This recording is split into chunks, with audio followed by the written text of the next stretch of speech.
오늘 예배에 오신 여러분들을 주님의 이름으로 환영하고 또 축복합니다. 우리 옆분에게 인사하실까요? 오늘 잘 오셨습니다. 예수님의 이름으로 축복합니다. 환영합니다.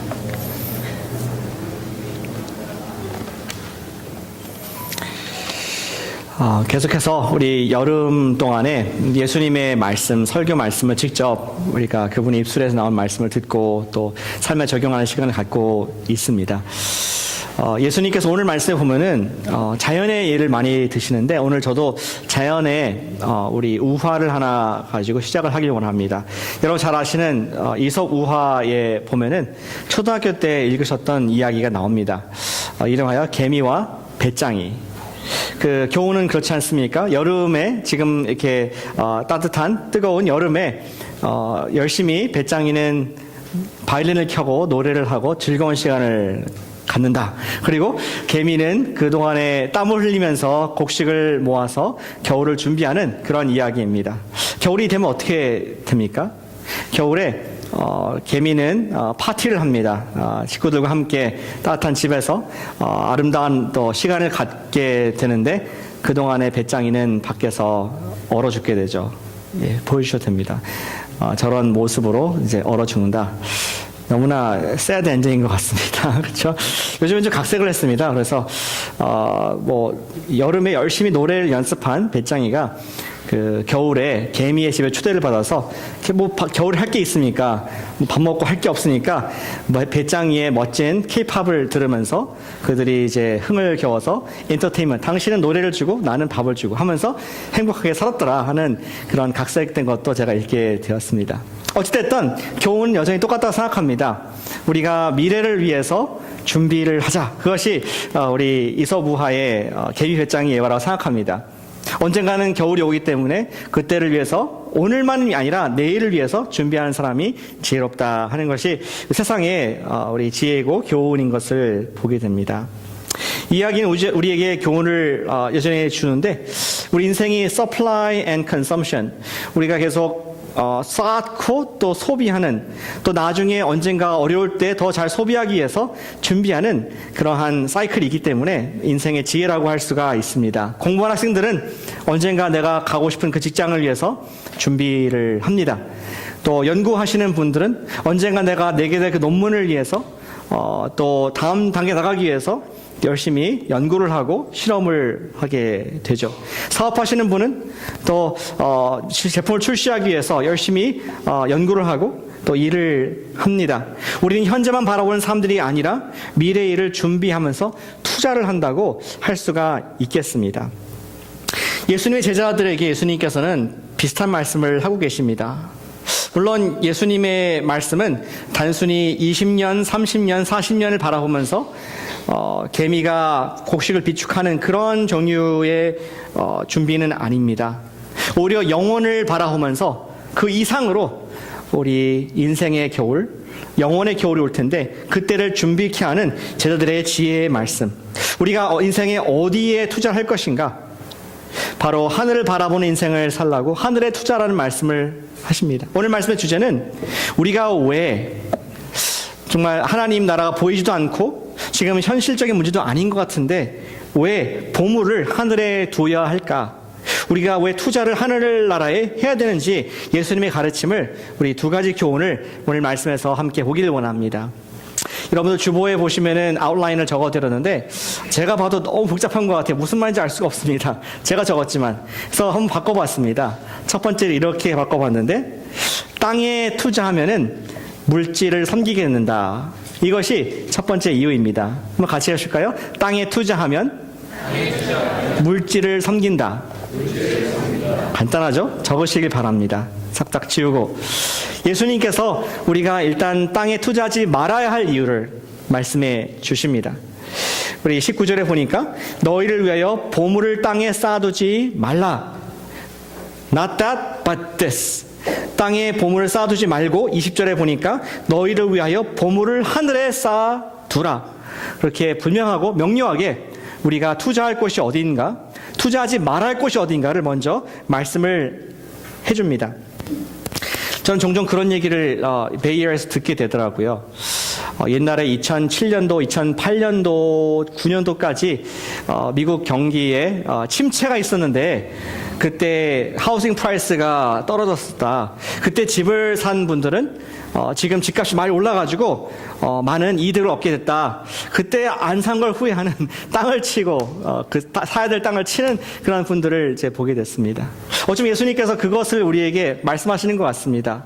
정말 지금 죄로 인한 우리 경제적인 리세션이 있는데 침체가 있는데 죄로 인한 침체가 있는데 지금 우리가 어디에 투자해야 될지 말씀하시면서 언젠가 엄청난 상급을 우리에게 주실 것을 지혜로 제자들에게 그리고 우리에게 말씀하시는 그러한 모습을 오늘 설교에서 만나게 되는 것이죠. 하면서 먼저 우리가 투자하지 말아야 할 곳을 계속 강조해서 말씀합니다. 다시 말씀드리지만 땅에 보물을 쌓아두지 말라라고 말씀을 합니다. 두 가지 이유 때문에. 왜 쌓지 않습니까? 하나는 땅에다 쌓으면은 그것이 rot or stolen. 썩거나 훔쳐가기 때문에 둘 중에 하나가 결국 오기 때문에 땅에 쌓아두지 말라라고 올바른 투자 방법을 예수님께서 말씀을 해주십니다. 이 땅에 무엇을 투자하면 그것을 영원히 간직할 방법이 없다는 것입니다. 여러분들 그 워싱턴 DC에 가면은 스미소니언 뮤지엄이 있지 않습니까? 한 번 정도 가보셨을 거 생각되는데 거기에 가면은 세계에서 유명한 보석인 호프 다이몬드가 있습니다. 세계 5개의 진귀한 보물들이 있는데 그 중에 가장 유명한 보석 중에 보석 호프 다이몬드가 전시대에 있어서 뱅글뱅글 돌아가고 있습니다.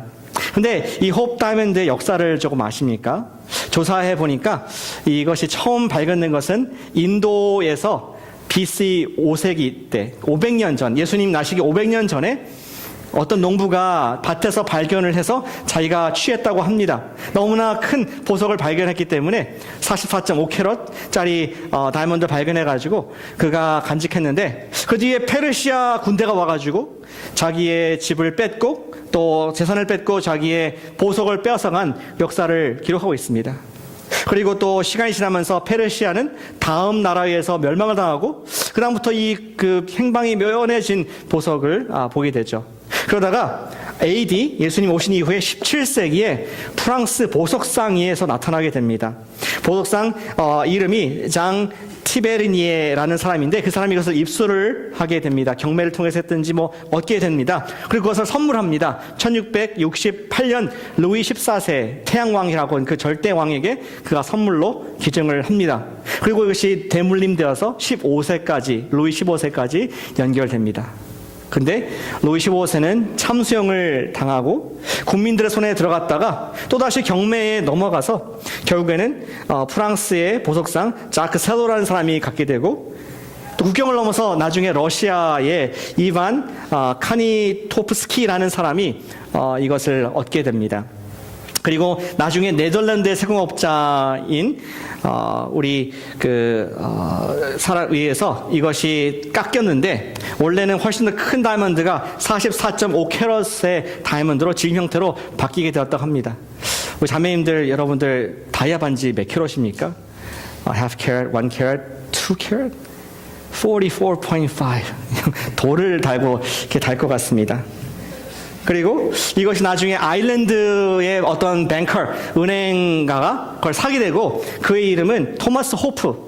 그래서 이름하여 호프 다이아몬드라는 이름이 붙여지게 됐습니다. 그 이후에 long story short 1911년도에 미국의 네드 맥린이라는 사람이 그것을 구매하게 됐는데 자기가 쭉 이 역사를 보면서 이 호프 다이아몬드의 역사를 보면서 이거를 받는 사람은 다 죽거나 빼앗거나 또 잘못됐더라. 그래서 그가 그것을 기증을 했습니다. 스미소니언 박물관에 돈을 주고 받아주십시오 하고 그것을 기증해서 지금 여러분들이 볼 수가 있습니다. 어떤 말씀을 드리고자 하는 것입니까? 아무리 인류의 가장 뛰어난 그런 보석이라 할지라도 그것을 영원히 소유할 수 있는 사람은 왕이라도 안 된다는 것을 볼 수 있습니다. either 썩거나 도둑맞거나 계속 도둑을 맞았던 역사를 보게 됩니다. 사랑하는 여러분, 여러분들은 어떠한 보물을 집에 고이 간직하고 계십니까? 44.5캐럿은 아니랄지라도 어떠한 보물을 갖고 있습니까? 어떤 분들은 새로 산 차가 보물일 수 있습니다. 당장에는. 어떤 분은 구매한 그 집이 보물일 수 있습니다. 어떤 분들은 내가 지금 전심전력해서 나가고 있는 그 사업이 나의 보물일 수 있습니다. 회사 하고 있는 프로젝트가 my baby, 보물일 수 있습니다. 연구하시는 분들은 지금 내가 학회에 글을 넣어야 되는데 지금까지 수년간 연구한 이 글이 나의 베이비, 나의 보물이 될 수가 있습니다. 그러나 우리의 보물 중에서 우리가 사는 생애 이상의 시간 동안 가치를 발휘할 수 있는 것이 정말 몇 가지나 있나 생각해 보면은 거의 없음을 우리 보게 됩니다. 예수님께서 말씀하시는 투자의 스케일은 훨씬 오래 20년, 30년이 아닌 우리의 이 땅에서 삶 이후 그것을 말씀하시면서 당연히 예수님 말씀의 보물은 경제적인 투자를 말씀하는 것이 아니라 또 다른 것을, 더 중요한 것을 말씀하시는 것을 우리는 캐치할 수 있어야겠습니다. 오직 하늘의 보물을 쌓아두고 하늘에 투자하면은 그것은 없어지거나 도둑만지 않는다 하면서 20절에서 여기에 투자라고 강력하게 말씀을 하고 계신 것이죠. 그렇다면 예수님 말씀하시는 보물은 무엇이고 그것을 어떻게 분별할 수가 있겠습니까? 답은 간단합니다. 21절에 보물이 무엇인가 정의를 내려주고 있습니다. 21절 같이 읽어보실까요? 시작.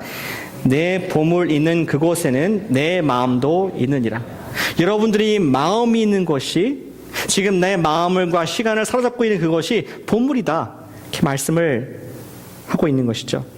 당신으로 하여금 계속 전화기를 들고 있으면서 노티스를 기다리게 하는 그 소식이 보물일 수가 있습니다. 사업을 하는 분은 목마르게 투자자 연락을 기다릴 수 있습니다. 연구하는 분은 학교에서 논문을 싣겠다는 연락을 받기를 전화를 기대할 수가 있습니다. 부모에게는 사랑하는 자녀가 우리 어플라이를 했는데 그 대학에서 합격이라는 얘기, 그것도 full ride, 스칼러십을 다 주겠다 하는 그 연락이 나의 지금 마음을 사로잡는 보물이 될 수가 있다는 것이죠.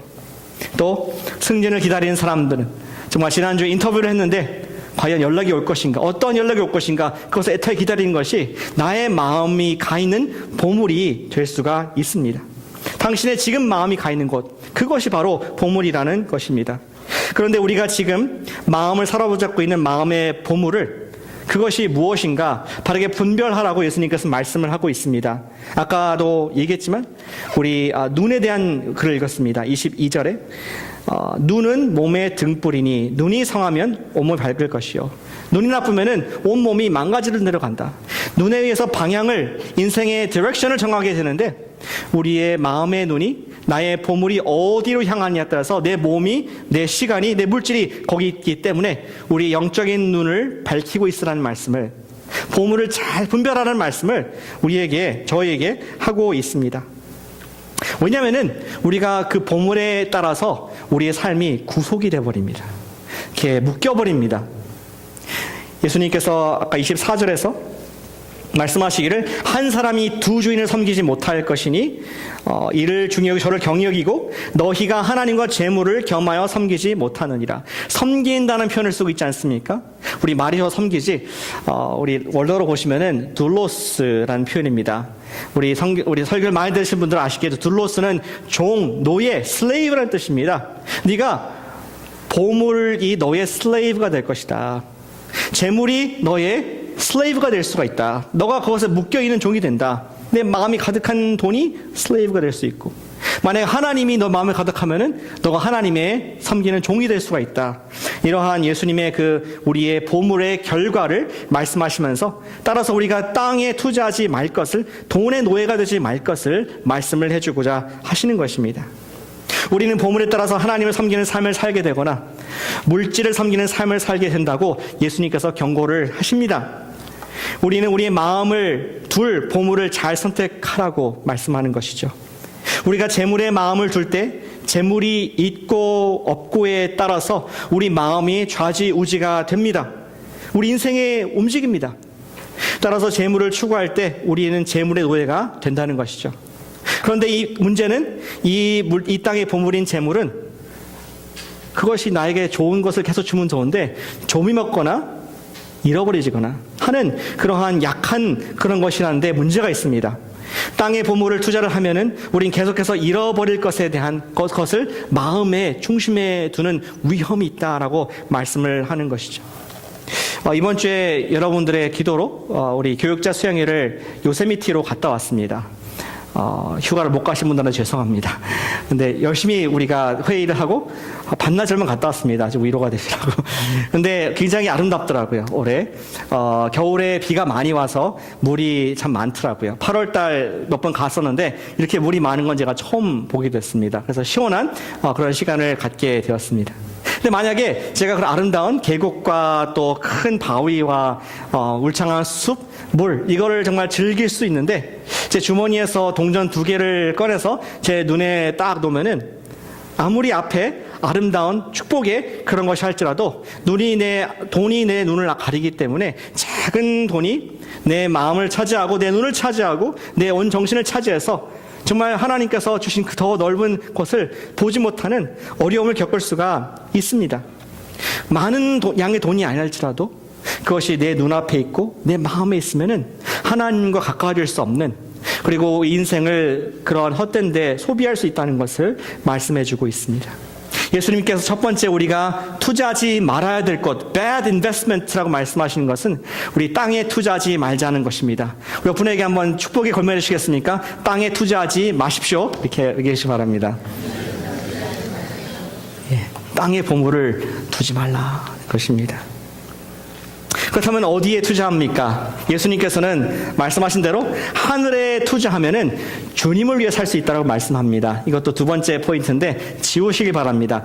하늘에 투자하면 주를 위해 산다, 이렇게 적어주시면 좋겠습니다. 한번 같이 해보실까요? 하늘에 투자하면 주를 위해 산다. 25절 이하의 말씀이 바로 그것을 우리에게 요약해주고 있습니다. 예수님께서는 하늘에 투자한 사람은 이 세상에 염려가 없이 살 수 있다라고 우리에게 얘기를 하십니다. 그리고 우리 마스터 설교자이신 예수님께서는 세상의 비유를 어쩌면 지금 산상에서 설교를 하시면서 새가 지나가면서 말씀하는지 모르겠습니다. 저 나는 새를 보십시오. 저 새는 수고도 안 하고 길쌈도 하지 않는데 정말 이 새를 하나님께서 한 번도 굶기지 아니하시고 저게 통통한 새가 되지 않습니까? 또 저기 지금 봄철에 있는 꽃을 보십시오. 저 lily, look at the lilies. 아름다운 형형색색의 그런 옷을 입고 있는 그러한 꽃들. 솔로몬이 아무리 돈이 많고 금으로 된 금박이 옷을 입었다 할지라도 이렇게 아름다운 색깔을 낼 수는 없다 하면서 하나님께서 이 꽃도 입히시고 저 새도 먹이시거든 하물며 자녀된 너희들은 얼마나 책임지시겠느냐. 그러면서 하나님께 대한 전폭적인 입고 먹을 것에 대한 신뢰를 가지라고 그렇게 설득을 하고 계십니다. 저는 여기에서 키워드가 32절에 나와 있는 그 말씀을 생각합니다. 32절에 우리와 하나님과 관계를 말씀하는 단어가 있습니다. 너희 하늘 아버지께서, 정말 너희가 예수님의 팔로워들이 하나님을 아버지로 신뢰한다면은, 그리고 사랑하는 아버지께서 사랑하는 딸을 위해서, 사랑하는 아들을 위해서 이것들을 주시는 게 너무나 당연하지 않냐. 만물을 봐라. 이건 아들, 딸도 아닌데 이렇게 먹이고 입히는데 너는 얼마나 소중한 존재인데 내가 하지 않겠느냐 하면서 믿음을 가지라고 그렇게 말씀을 합니다. 그런데 아들, 딸이 아닌 존재가 있습니다. 누굽니까? 그 다음 주에 나오는 이방인, 32절에 같은 절이죠. 이는 다 이방인들이 구하는 것이라 너희 하늘 아버지께서는 이 모든 것이 너에게 있어야 할 것을 주를 아시느니라. 하나님과 관계없는 아들, 딸이 아닌 그러한 foreigner, 이방인들은 걱정을 해야 됩니다. 내일 무엇을 먹을까? 내가 무슨 옷을 입어야 될까? 어떻게 내가 마실 것을 얻지? 어떤 집을 살지? 어떤 커리어를 잡아야 될지? 그들은 걱정을 해야 됩니다. 그런데 하나님의 자녀들, 하늘에 우리가 투자하고 있는 예수님의 팔로워들은 그런 걱정을 할 필요가 없다고 우리의 하나님과의 아버지와의 관계를 통해서 말씀을 해주고 있습니다. 예수님이 핵심이 되는 말씀을 그러면서 우리에게 그렇다면은 하나님의 정말 하늘을 위해서 보화를 쌓는 것이 어떤 의미인가? 우리에게 33절에서 그 유명한 말씀을 요약을 해주고 있습니다. 우리 같이 한번 읽어볼까요? 큰 목소리로 33절 말씀 시작. 그런즉 너희는 먼저 그의 나라와 그의 의를 구하라. 그리하면 이 모든 것을 너희에게 더하시리라. 이 모든 것은 당연히 하나님께서, 아버지께서 책임져 주시는 것이고, 너는 man of God, 너는 woman of God, 하나님의 사람들로서 먼저 하나님의 나라와 그분의 뜻을, 그분의 의를 구하는 삶을 사는 것이 하나님 나라의 investment, 하늘에 너희의 투자를 하는, 보물을 쌓는 길이다 하면서 우리에게 구체적으로 그리고 정확하게 말씀해 주셨습니다. 자녀들의 관심은 이 땅에서 무엇을 먹을까 입을까가 아닙니다. 그것은 어떻게 하면 하나님 아버지를 기쁘시게 할까, 그분께서 원하는 하나님 나라의 그 하늘의 뜻이 이 땅에 이루어지게 할까 하는 것에, 거기에 우리의 관심과 초점과 우리의 마음, 우리의 보물을 두라고 지금 말씀을 하고 있는 것이죠. 하나님의 자녀들에게는 유한한 다른 이 땅의 모든 것들이 보물이 될 수 없으며, 오직 하나님 나라에 썩지 않을 것만이 우리의 주된 관심사가 되어야 할 것을 우리들에게 하늘나라의 비밀을 말씀해 주고 계십니다. 그렇다면 우리가 투자할 하나님의 나라는 어떠한 곳일까요? 좀 더 들어가 보겠습니다. 하나님의 나라는 정의상 통치하는 곳이죠. 우리 미국이라는 나라는 미국의 정부와 대통령이 통치하는 영역인 그런 땅. 한국은 대한민국 대통령과 또 정부가 통치하는 땅. 하나님 나라는 하나님께서 통치하시는 장소, 하나님 나라입니다. 그것에 투자라고 말씀을 합니다. 하나님의 나라는 하늘에 있습니다. 하나님께서 원하시는 뜻은 100% 이루어지는 곳, 하나님 나라, 하늘나라. 근데 이 땅은 아직 하나님 나라가 되지 못하고 있습니다. 왜 그렇습니까? 하나님께서 우리에게 범죄할 수 있는 여지를, 선택할 수 있는 여지를 남겨두셔서 하나님의 뜻이 이루어지지 않을 수 있는 그런 가능성을 열어두시면서 아직은 하나님 나라가 완전히 이루어지지 않은, 하나님께서 100% 통치하시는 나라가 이루어지지 않은 우리의 은혜의 시대, 선택의 시대를 살고 있음을 우리가 알고 있습니다. 그러면서 우리 가르쳐줍니다. 우리가 이 땅에 아직 불완전한 나라에 살고 있기 때문에 예수님의 제자들은, 우리 하나님의 사람들은 이 땅이 다른 사람들처럼 사는 것이 아니라, 걱정, 근심, 먹고 사는 것, 이것이 아니라 우리의 관심은 영원한 앞으로 오실 나라에 우리의 시간과 마음을 드리라고 말씀을 하는 것이죠. 구체적으로 하나님 나라와 이 세상의 나라를 우리가 대조를 해볼 수가 있습니다. 사도 바울이 로마서 14장 17절에서 좀 대조를 이렇게 해주고 있는데 같이 한번 읽어볼까요? 로마서 14장 17절 말씀 큰 소리로 시작. 하나님의 나라는 먹는 것과 마시는 것이 아니요 오직 성령 안에 있는 의와 평강과 희락이라. 이 세상의 나라는 거기 말한 것처럼 먹는 것과 마시는 것에, 인조이하는 것에 끝. 그러나 하나님 나라는 거기에 있지 않고, 거기에 있지 않다. 오직 세상에서 찾아볼 수 없는 개념인 의와 평강과 희락, 성령께서 주시는 이런 열매를 맺는 곳이 하나님의 나라이다. 여기에 투자를 해라 말씀을 합니다. 뉴스를 좀 보고 계신 분들은 어제 들으셨을 거예요. 찰러스빌, 버지니아에서 폭력이 좀 있었죠. 그래서 3명의 사람이 죽었습니다. 그 시작은 거기 공원의 제너럴리 리 장군, 남부의 장군이었던 리 장군의 동상을 제거하면서 이 white supremacist, 백인 우월주의자들이 그것을 반대하고 또 프로테스트하기 위해서 많은 사람들이 운집을 했습니다. 또 거기에 반대하는, 우리가 미국이 융합돼야지 백인들을 위한 것이 아니다, 이렇게 싸우면서 충돌이 있고 또 유혈이, 또 사람이 죽는 그런 정말 비극이 있었습니다. 또 최근의 뉴스에 의하면은 우리 한반도에 북한이 계속 여러 가지 위협을 하고 있죠. 여러 가지 위협을 하면서 미국을 공격할 것처럼 그렇게 거세게 나오고 있습니다. 저는 이 두 가지 사건을 보면서 공통점이 있다고 생각합니다. 버지니아에 있는 사람들은 This land is mine. 원래 백인들의 것이고 원래 역사적으로 우리가 처음 차지한 것인데 원래 우리 그것을 찾아야 된다. 우리의 땅, 우리의 권리, 우리의 주장.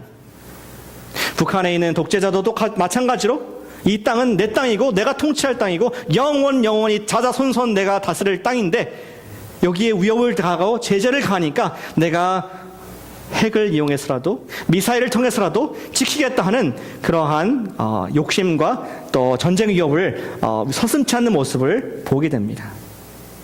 땅에 투자하는 사람들의 모습입니다. 영원히 자자손손 이 사람이 탈 것처럼 생각하는 것, 영원히 그 보물이 내 것인 것처럼 꽉 붙잡고 걱정과 근심, 그리고 거기서 반한 사람은 정말 폭력으로라도 이기려고 하는 그런 모습을 전 똑같다 생각을 합니다. 근데 오늘 아침에 뉴스를 얘기하고자 말씀을 드리는 것이 아니라 여러분들의 보물은 어디에 있습니까? 내 마음을 사로잡고 있는 것, 누가 내 것을 건드리면은 어떻게든지 사생결단해서 내가 지키고자 하는 그 보물이 혹시 땅의 것입니까? 하늘의 것입니까? 예수님께서는 예수님 제자들에게 말씀하시기를 땅에 투자하면은 잃어버릴 수밖에 없다. 언젠가는 give up. 그러나 하늘에 투자하는 삶이 지혜로운 인생이고 하나님 나라 위해서 사는 인생이 축복된 복된 인생이라고 그렇게 말씀을 하고 있습니다. 아무리 세계는 평화를 원하지만 하나님의 나라가 실현되지 않는 이상 각자 자기의 이익을 위해서 싸우고 이기적인 폭력적인 세상일 뿐 여기 성경에서 말하는 의와 화평과 이러한 희락이 존재할 수 없는 그러한 우리의 인생의 모습을, 이 땅의 열매의 모습은 우리를 역사가 보여주고 있습니다. 사랑하는 여러분, 하나님 나라를 위해서 사시기를 축복합니다. 이 땅에 보물을 두지 말고 하나님 나라를 위해서 사는 저와 여러분들의 길을 진심으로 축복합니다. 우리 이 땅에서 회사를 다니고 연구를 하고 승진도 하고 자녀도 키우며 삽니다. 그런데 다른 분들과 내 옆에 큐비클에 앉아있는 분과 똑같은 모습일 수 있지만, 하는 것은 똑같을 수 있지만 목적이 완전히 다른, 우리의 마음은 딴 데 가 있는 것을 우리가 분명히 알기를 원합니다. 세상은 자기 출세를 위해서 염려를 하며 노력을 아끼지 않습니다. 예수님의 제자들은 하나님의 공급하심을 믿으며 부르신 곳에서, 부르신 직장에서 하나님 나라의 복음을 증거하는 플랫폼으로 이용하는 주님의 제자들인 것을 우리가 볼 수 있습니다. 하늘의 뜻이 이 땅에서 이루어지이다 했던 예수님의 지난주 기도와 같이 주님, 당신의 나라의 그 복음의 능력이 뜻이 내가 있는 직장에서, 내가 속한 가정에서, 내가 속한 커뮤니티에서 나타나게 해주시옵소서. 내가 그것에 마음을 두고 그것을 위해서 기도하고 거기에 투자를 합니다. 그것이 하나님 나라의 백성의 바른 축복된 삶인 줄로 믿습니다. 이웃을 위해서 기도하는 사람 세상에 존재합니까? 이웃에게 정말 복음을 전하는 사람 그리스도인밖에 없습니다. 이웃에게 예수님을 생각나게 하는 사람, 그의 삶의 애티튜드와 행동을 통해서 Christ reminder, 저 사람 보면 왠지 예수님을 보는 것 같아, 그러한 삶, 그리스도 팔로우밖에 없는 줄로 믿습니다. 그러한 하나님 나라에 투자하는 삶이 주님께서 저와 여러분들을 부르신 삶인 것입니다. 우리는 그러한 삶 때문에 아버지 하나님도 믿기 때문에 생계를 염려하지 않고 주님 나라를 위해서 간구하고 나아갑니다. 우리 지난 세기에 조지 베벌리 셔라는 그러한 우리 인슈런스 웨퍼넌이 있었습니다. 그는 오래 살았죠. 일단 1909년인가요? 부터 2013년 몇 살까지 살았습니까?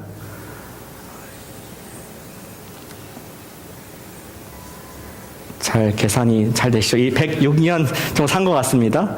와, 행복했을 것 같습니다. 5년 전에 돌아가셨나요? 굉장히 오래 1세기 이상을 사신 분이신데 그분께서는 조지께서는 NBC 방송에서, 그가 라디오 방송에서 갑자기 인기를 탔습니다.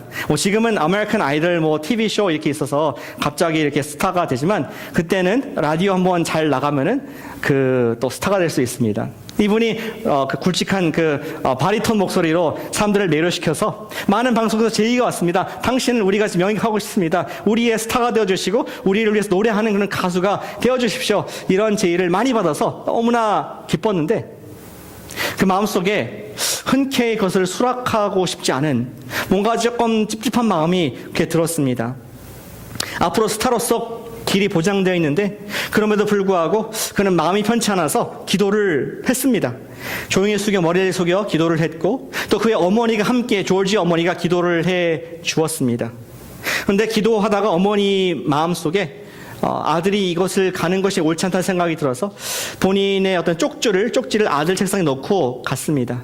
나중에 아들이 발견해서 보니까 항상 어머니가 항상 애용하시고 읽으시고 암송하는 그러한 밀러 여사라는 분의 그러한 시, 기도문을 놓고 갔고 그것을 처음으로 묵상하면서 읽게 되었습니다. 근데 그가 하나님 뜻을 구하면서 묵상한 가운데 너무나 마음속에 감동이 되었습니다. 예수님께서 나를 위해서 이렇게 돌아가셨고 나에게 이러한 축복을 주셨구나. 그것이 정말 마음속 깊이 느껴오면서 자기 마음에 가득한 은혜, 자기 마음에 가득한 노래를 그가 작사하지 않을 수가 없었습니다. 이런 작사를 했습니다. 주 예수보다 더 귀한 것 없네. 이 세상 부귀와 바꿀 수 없네. 영죽을 내 대신 돌아가신 그 놀라운 사랑 잊지 못해. 세상 즐거움 다 버리고 세상 자랑 다 버렸네.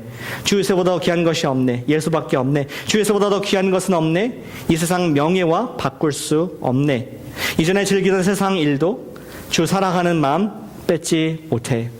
하면서 그가 예수님이 어떠한 세상의 보화, 어떠한 인생의 페임, 명성보다 더 귀한 분이라는 것을 그가 고백한 그 시가, 노래가 유명해져서 더 유명해졌다는 그런 이야기가 있습니다. 그는 나중에 방송국에서 일하지 않고 빌리 그램과 함께 일을 하면서 전 세계를 다니면서 복음을 전파되는 데마다 그 노래를 불러서 수많은 사람들이 주님께 돌아오도록 쓰임받게 되었고, 지금까지 알려준 그런 가수 중에서 라이브로 가장 많은 사람들에게, 기록적으로 가장 많은 사람들에게 라이브에 전달한 가수로서 남아 있습니다. 그가 일생의 후반 가운데 1983년도 네덜란드 암스테르담의 전도자 대회에 참석을 했었습니다. 그것도 역시 찬양을, 특성을 부탁을 받아서 이 찬양을 했고, 많은 사람들이 감동이 되고 은혜가 돼서 막 기립박수를 이렇게 쳤습니다. 근데 그가 마지막에 그 박수를 받은 다음에 하는 말이, 저는 여러분들 지금 이 친 박수와도 그리스도를 바꾸지 않겠습니다 하면서 자기 진심 어린 하나님 나라가 얼마나 귀한지를 고백하는 그런 여생을 살았다는 것을 우리 역사가 기록을 하고 있습니다. 사랑하는 여러분, 여러분들은 지금 어디에 보물을 두고 있습니까? 지금 잠시 누리고 있는 이 땅에, 나의 어떤 물질에, 나의 하는 프로젝트에, 내가 하는 일상에 다른 사람들과 똑같이 투자하고 있습니까? 그 길은 좀과 동록과 도둑이 있다라고 주님께서 보여주고 계십니다. 아니면 우리의 마음을 하늘에 투자하고 있습니까? 복음에 투자하고 있습니까? 사랑하는 여러분, 저는 우리 코너스톤 모든 분들이 정말 우리 예수님께 투자하시기를 주님의 이름으로 축복합니다. 그리고 또 같은 세상에서 우리 교회에게 투자하시기를 축복합니다. 어느 단체가 살아계신 하나님께 예배를 드리고 있습니까? 이번에 가정 세미나가 있는데 9월 초에 그런 마음입니다. 주님, 저희 가정들이, 우리 모든 가정들이 이 땅에 그냥 살아가는 엄마, 아빠, 자녀 그런 가정이 아니라 그것이 하나님 나라가 되게 해주시옵소서. 하나님께서 통치하신 내 가정 되게 하시고, 내 부부 관계 되게 하시고, 내 자녀 관계 되게 해주시옵소서. 거기에 투자하지 않으시겠습니까? 또 우리가 가을부터 하나님 말씀을 또 듣고 성경 공부도 하고 목장 모임도 하는데 거기에 투자하지 않겠습니까? 정말 내 시간이 귀중한 금쪽 같은 시간이지만 일주일에 한 번 내가 함께 말씀을 들으면서 내가 영적인 투자, 내가 무엇을 위해 살아야 되고 내가 어떠한 인생을 살 수 있는지 예수님 말씀을 흠뻑 젖어서 즐기는 그 시간, 헛되지 않은 투자인 줄로 믿습니다. 또 우리 8월 달에 토요 기도회가 있습니다. 영적인 기도의 시간. 세상에 봤을 때는 웃기는 일이네, 무슨 변화가 있다고 하지만, 아니, 우리 하나님의 사람들, 크라이스트 팔로워들에게는 우리 사랑하는 하나님 아버지께 기도하는 그 시간, 투자하는 것이 아깝지 않은 줄로 믿습니다. 우리 주님께 투자해서 이 세상이 아니라 영원까지 우리와 함께 하시는 하나님 나라의 상급을 누려서 언젠가는 벼락부자가 되시는 영적으로 저 여러분 되시기를 주님의 이름으로 축복합니다. 기도하겠습니다.